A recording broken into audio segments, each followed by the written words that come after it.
Bueno, y continuando con nuestros temas del ciclo vital de la persona, vamos a ver, como decíamos, a varios teóricos y vamos a iniciar con Erik Erikson y las 8 etapas de la vida, o también llamado el desarrollo psicosocial de la persona. Ahorita vamos a ver por qué el desarrollo psicosocial de la persona y estas 8 etapas de la vida. Y bueno, es importante abordar los diferentes teóricos, las diferentes perspectivas teóricas que van a explicar el desarrollo cognoscitivo, afectivo, psicosocial a lo largo de la vida o del ciclo vital. Y bueno, Erik Erikson es el autor del desarrollo psicosocial y considera que durante la evolución del ser humano se pueden generar características tanto positivas como negativas, dependiendo del ambiente donde se desarrolla el sujeto y de la estimulación sobre esas conductas. Es decir, todos durante esas 8 etapas de la vida es el autor que abarca desde el nacimiento hasta la vejez. Y este autor nos dice que en cada etapa vamos a ir generando, ¿sí? De alguna manera, características positivas y negativas dependiendo de la interacción. Por eso habla de ese desarrollo psicosocial, que de alguna manera cuando hablamos de socialización, ya decíamos, influye en el comportamiento individual del sujeto, influye igual en el desarrollo de su personalidad. Cada uno podrá quedarse con algo positivo o negativo de cada etapa. Muy bien, y la primera etapa que nos menciona Erikson es la confianza básica contra la desconfianza básica, que va del nacimiento hasta el primer año de vida. Y aquí nos mencionan que dependiendo de la calidad del cuidado que se le dé al recién nacido, ya sea por la figura materna o por algún cuidador, va a ser la respuesta que vamos a tener del niño. Si el cuidado es consciente o responsable, la confianza del niño se va a generar esa confianza en sí mismo en el niño, porque el niño de alguna manera va a decir, sí, no que digas o lo piense, pero se le va a generar ese sentimiento de que la persona que lo ha cuidado ha estado ahí. Tampoco se trata de que todo el tiempo estemos pegados con el bebé. O sea, hay momentos en que se le puede dejar solo, pero siempre que el niño sepa o que escuche que mamá está por ahí. Cuando el cuidado es inconsciente o hay cierta desorganización en ese cuidado, se genera cierta desconfianza, temor y sospecha por parte del niño. Se le genera el sentimiento de abandono, se le genera desconfianza. ¿Sí? ¿A qué me refiero con esto? El niño llora porque ya se ensució su pañal y se le deja una hora sucio. El niño piensa que no hay quien lo proteja, no hay quien lo cuide. El niño llora porque tiene hambre y se le deja llorando media hora, se queda dormido de hambre. ¿Sí? Se le genera esa desconfianza, ese sentimiento de abandono. Cuando uno va a salir, la mamá sobre todo, o el cuidador, debe de fijarse que haya otra persona que pueda sustituir la función del cuidado. Por si el niño despierta, o el niño piensa o el niño tiene hambre, o el niño necesita que le cambien el pañal, debe de haber alguien al pendiente, ¿sí? No es de que, ya se durmió, me puedo salir a comprar. No, ahí tiene que haber alguien al pendiente. Porque a los niños les da mucho miedo despertar y sentirse solos. Imagínense, son pequeños seres que han estado en el vientre materno durante 9 meses, siempre escuchando voces, ¿sí? Siempre sintiéndose acompañados, y de repente despiertan y no hay nadie. Nadie responde a sus demandas. Pues se genera esa desconfianza. Algunos psicólogos, sociólogos han mencionado esta etapa como el origen de lo que es la celotipia. Porque posiblemente aquí se le generó ese temor de abandono, ese temor de no tener un buen contacto con el otro, una buena respuesta con el otro, porque dependiendo de cómo me trata la primera figura que está a mi alrededor, es como va a ser mi relación con el mundo, con los demás. Entonces aquí la relación significativa es la figura materna. Eso pónganlo muy presente, relación significativa, por eso se los puse en rojo, es la figura materna. Luego está la segunda etapa, que es autonomía contra vergüenza, que va de 1 a 3 años aproximadamente, y digo aproximadamente porque depende también de la estimulación que hay en la familia o en el entorno del pequeño. Y en esta etapa se dice que hay una tendencia a querer realizar ya las cosas por sí solo. Ve que le dan de comer con la cuchara, él quiere tomar la cuchara. Y en este caso, si se le permite, se le genera esa autonomía de ser capaz. Sí, tenemos miedo de que se ensucie, pero para eso hay baberos, y hay baberos muy grandes también. Entonces aquí se le debe de permitir, obviamente vigilando que no se pueda lastimar o correr algún peligro con lo que se le está permitiendo, porque ahí también comienzan a deambular, a caminar. Y si ven los cerillos, también los quieren tomar. Entonces hay cosas que debemos de tener fuera de su alcance. Generar ese cuidado, que no corra riesgos. Y aquí, si se le impide, se genera esa duda o esa vergüenza o ese sentimiento de no poderlo hacer por sí solo, de ser incapaz, ¿sí? Entonces aquí hay que permitirle ciertas conductas, además de que más adelante con otros autores vamos a ver que a los niños en esa etapa les encanta embarrarse de cosas, y a veces los papás tenemos ese terror, ¿no?, de que se embarre de cosas. Y bueno, aquí la relación significativa son ambos padres, tanto papá como mamá, porque papá, aunque no lo crean, los padres les permiten más libertades a los niños que las figuras maternas. Las figuras maternas por lo general tenemos el temor de que se dañen, y en cambio los padres tienen más esa visión de que hay que dejarlos hacer para que aprendan a hacer las cosas por sí solos. Entonces aquí ambos padres son las figuras significativas. Luego está la iniciativa contra la culpa, que va de los 3 a los 5 años aproximadamente. Igual que en la etapa anterior, los niños emprenden actividades por sí solos, pero aquí son actividades tanto intelectuales como físicas. Comienzan ellos a ponerse a prueba, por eso de los legos o hay unas figuras, unos círculos donde se van metiendo pequeñas figuritas. Es importante darles todos estos objetos para que ellos aprendan. Obviamente vigilar qué objetos son los que tienen a su alcance y cómo los están utilizando.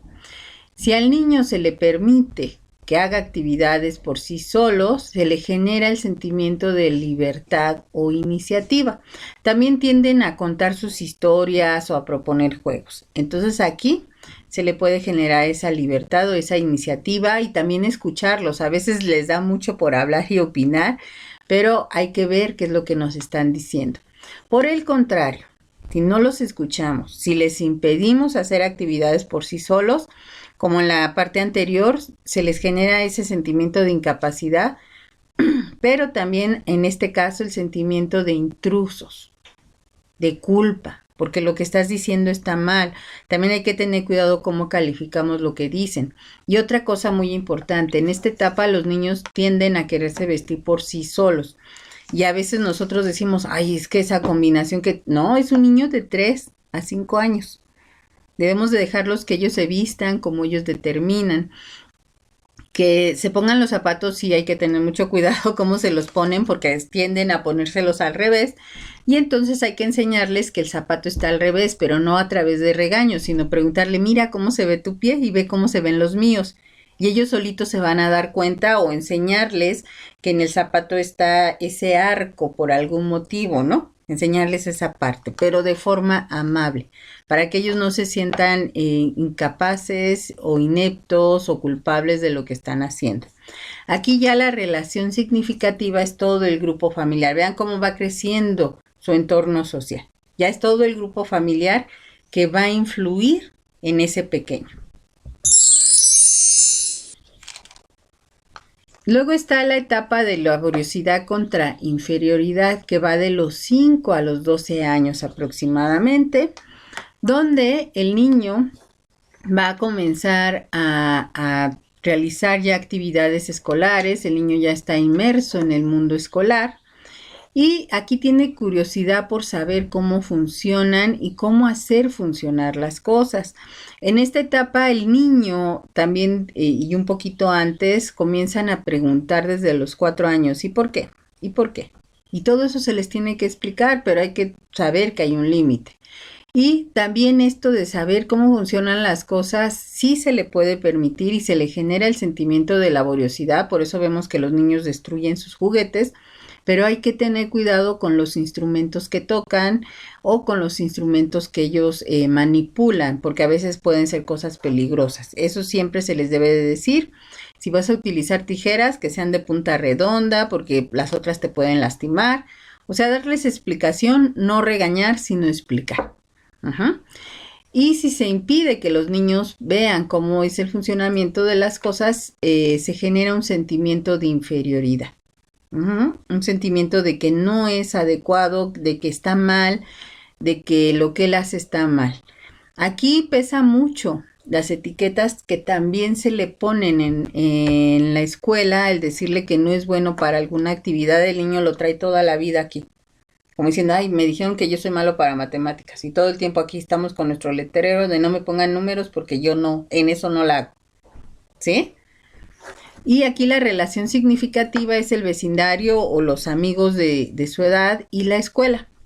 Sobre todo la escuela, porque como decíamos, es donde se le pone etiquetas y a veces la escuela de alguna manera marca esta parte de para qué eres bueno y para qué no. Lo vamos a ver más adelante con otros autores también, que de alguna manera resaltan este momento importante en la vida de la niñez, para que ustedes vean cómo marca esta parte lo que es la personalidad.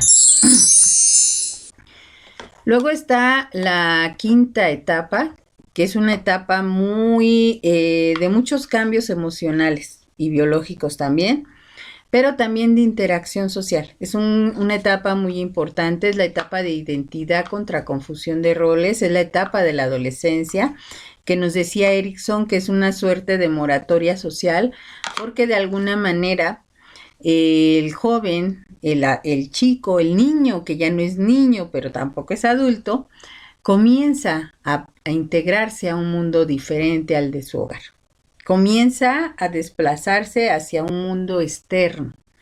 Y aquí comienza a integrar y equilibrar algunos roles en esa personalidad para conformar algo que es la búsqueda constante en la adolescencia, que es la búsqueda de la identidad.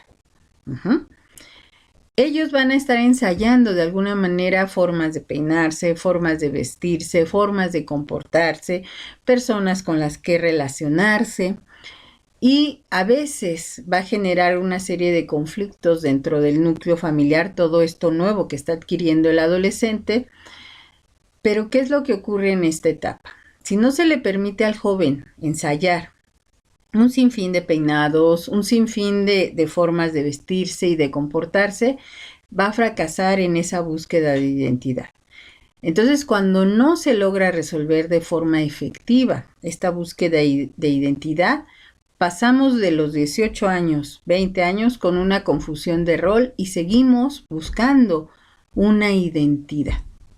¿Sí? Por eso vemos tanto adulto joven que sigue imitando modas de adolescentes. Y dejemos a los adultos jóvenes. Por ahí todavía hay adultos maduros que siguen buscando esta parte porque no logran esa madurez emocional que se debería de dar en esta etapa.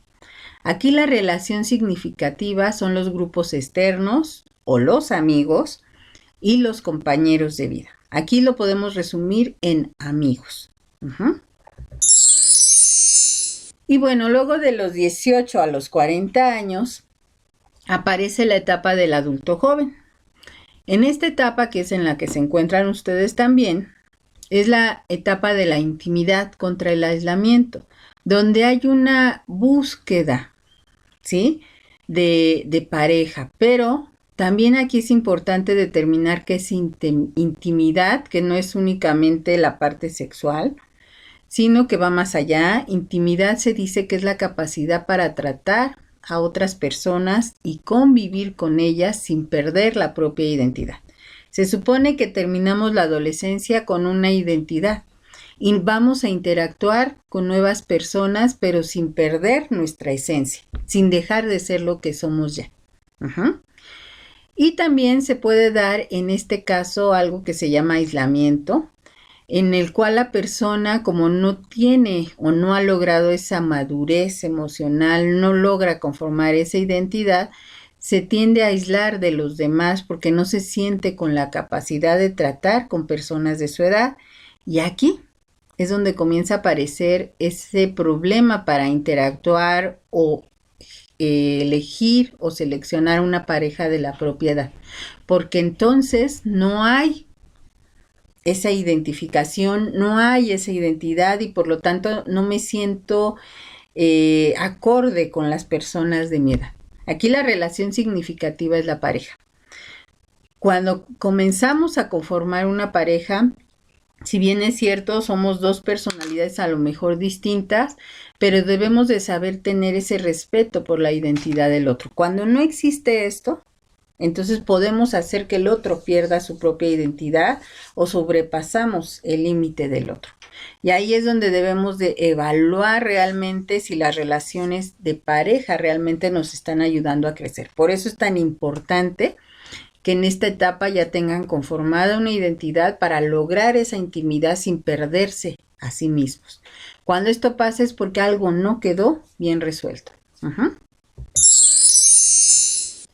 Luego está la etapa de generatividad contra estancamiento, que ya es del adulto maduro, el adulto de edad media, podríamos decir, en el cual hay un interés por orientar a las nuevas generaciones, por eso la palabra generatividad, porque de alguna manera estamos conscientes de que nosotros no somos eternos y que tienen que llegar otros a hacer lo que nosotros sabemos hacer. Entonces, por eso tenemos ese interés por orientar a las nuevas generaciones.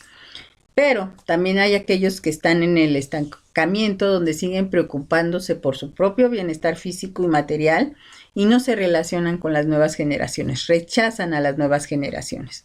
Y esto puede ocurrir mucho en el mundo laboral, en el mundo de trabajo, y ustedes lo van a ver cuando ya estén yendo a sus prácticas, que de repente hay personal de enfermería que no tiene miedo a prepararlos porque saben que ellas no van a estar toda la vida y que tienen que llegar nuevas personas a generar el trabajo que están haciendo, a dejar el cuidado de sus pacientes en las manos jóvenes, ¿sí? Y de alguna manera esa generatividad, por ejemplo, los docentes la debemos de tener para poder orientar a los nuevos, a la juventud, a que se formen, a que se preparen de alguna manera para seguir en este mundo, porque nosotros un día nos vamos a ir. Y aquí la relación significativa es el trabajo. Luego está la integridad del yo contra la desesperanza. Esta es la última etapa, es de los 60 años hasta la muerte, es en la vejez. Y en esta etapa es un periodo que de alguna manera ayuda a la persona de la tercera edad a reflexionar sobre las limitaciones y frustraciones que se pudieron haber dado durante su vida. Aquí aparecen dos tipos de vejez: la vejez adaptada, que dice, sí, viví lo que tuve que vivir, lo hice de tal manera, a lo mejor no logré todos mis objetivos, pero el tiempo que me queda lo voy a disfrutar con lo que me queda y con quienes me quedan. Aquí se dice que es el ser después de haber sido y enfrentar el no ser, enfrentar ese nuevo momento, esa idea de lo que se va a quedar después de que yo me vaya. Aquí la relación significativa es la humanidad o la sociedad, lo que les dejamos a los que vienen después, cómo me van a recordar los otros. Yo recuerdo cuando trabajaba esta materia en otros momentos, en otros programas de las licenciaturas en enfermería, se manejaba como un momento aparte y trabajábamos lo que era el epitafio y todo eso de la tumba, cómo queremos ser recordados, ¿no? De alguna manera ellos en esta etapa de la integridad del yo contra la desesperanza ven lo que han conformado como persona es la suma. Y por eso algunos lo pueden ver con esa integridad del yo, de decir, ya lo hice, ya dejé esto, ya dejé una familia, ya dejé unos hijos y esto es lo que como me van a recordar. Pero hay otros que viven esa desesperanza de decir, no logré todo y me faltó mucho y la gente no me va a recordar bien y no me quiero ir de este mundo y cuestiones de ese tipo, ¿no? Entonces, son dos momentos diferentes, pero estas son las 8 etapas que maneja Erickson y si se dan cuenta, la sociedad pesa mucho y al final se hace esa sumatoria de todo lo que pudimos haber vivido y cómo de alguna manera cuando las cosas no resultaron bien nos pesan hasta el final de nuestros días.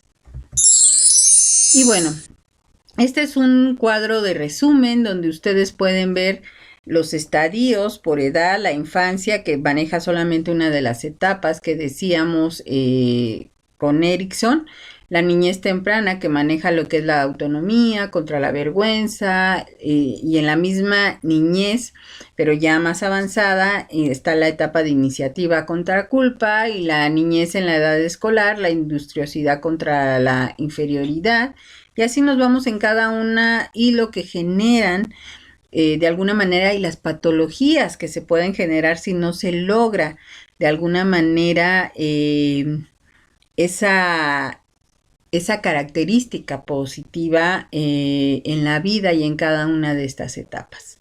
¿Sí? Ustedes harán como parte de la actividad que van a integrar después a su manual un cuadro similar a este, pero resaltando esa relación significativa y las características que se mencionaron en cada etapa. Y bueno, esta es la bibliografía en la que se pueden basar. Aparece de nuevo las teorías de personalidad de Cloninger.